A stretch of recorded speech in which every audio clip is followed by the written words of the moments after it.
నమస్తే మీ పేరన్నా? నా పేరు భూసి వెంకటరమణ అండి. రమణ గారు. అవును. చంద్రబాబు నాయుడు వచ్చి 5 నెలలు అవుతుంది కదా, ఎలా ఉందంటారన్న పరిపాలన ఎక్సలెంట్గా ఉందండి. మా మధ్య విషయంలో కానీ ఇసుక విషయంలో కానీ చాలా సక్రమంగా ఉన్నాయి. ఇంకా మనకు కావాల్సిన రోడ్లు కూడా కొన్ని అక్కడక్కడ ఉన్నాయి. అవి అయితే ఇంకా బాగుంటుంది. ప్రజలు అన్ని రకాలుగా జనానికి ఏ ఇబ్బంది లేకుండా అన్ని విధాలుగా పరిపాలన బాగుంది.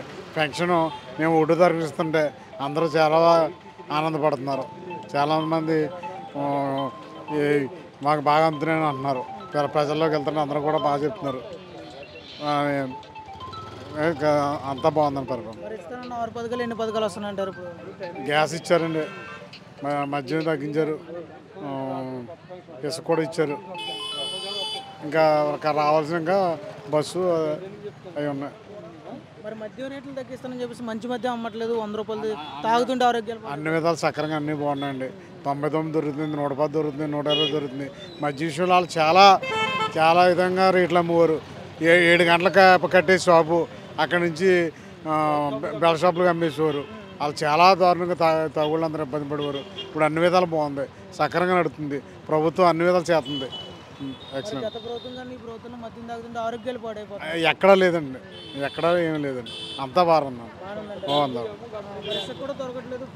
ఇసుక దొరుకుతుందండి, ఇసుక తోలుతున్నామండి, ఇసుక సక్రంగా జరుగుతుంది. అన్నీ బాగున్నాయి.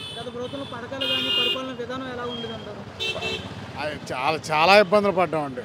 నేను సామాన్యులు నాలంటి పద్ధతికి ఏడిసిపోయాడు. మేము ఏ విధంగా ఎటువంటి పనులు లేకుండా ఇప్పుడు అది అన్ని విధాలు బాగుందండి.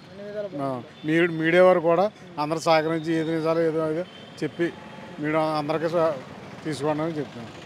అంటే ఈ ప్రభుత్వం వచ్చాక రేట్లు పెంచేశారు, నిత్యావసర సరుకుల రేట్లు కానీ, పనులు ఉండట్లేదు, చాలా ఇబ్బంది పడుతున్నారు ప్రజలు అని చెప్పి. ఏమంటే ఇదివరకు ఈ ఎక్కడికెక్కడ జీతాలు ఏంటి, కూలి పనులు ఏంటి, అన్నింటికి కూడా ఎక్కడెక్కడ వాటిని బట్టి అన్నీ పెరుగుతాయి.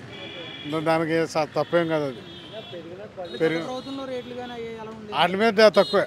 వాళ్ళు 170 180 అమ్మారు. ఇది పర్లేదు, అంత సక్రమంగా ఉంది, బాగుందండి. పవన్ కళ్యాణ్ గెలిచాక ఎలా చేస్తున్నారు? ఇంకా పవన్ కళ్యాణ్ చంద్రబాబు గారు తిరగలేదు.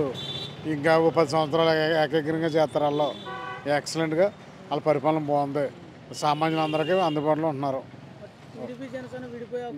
ఏమి లేవండి అసలు. ఆ జనాల మాటలు తప్ప, ఎక్స్పర్ట్ వాళ్ళు ఇది తప్ప ఎటువంటి ఆలోచనలు కూడా లేవు. సక్రంగా జరుగుతున్నాయి. గత ప్రభుత్వంలో ఎలా ఉండదు అంటారు పరిపాలన విధానం? అంటే ప్రజలకు ఏమైనా మంచి జరిగే ఏడిపించేశారు. సామాన్యుడు మాలాంటి లేబర్ని సామాన్యులు కూడా ఏడిపించేశారు. వాళ్ళకి బాగున్నారు తప్ప, కుబేర్లు అయ్యారు తప్ప, అన్నింటిలో మధ్యలోని ఇసుకలోని అన్నింటిలోని మట్టిలోని దూషిస్తారు. అన్ని విధాలలో చాలా కుబేర్లు అయ్యారు. మేము అన్ని విధాలు నష్టపోయాం సామాన్యులు. ఇప్పుడు అన్ని విధాలు బాగుంది. ఇది జనసేన తెలుగుదేశం వల్ల, కూటమి వల్ల అన్ని విధాలు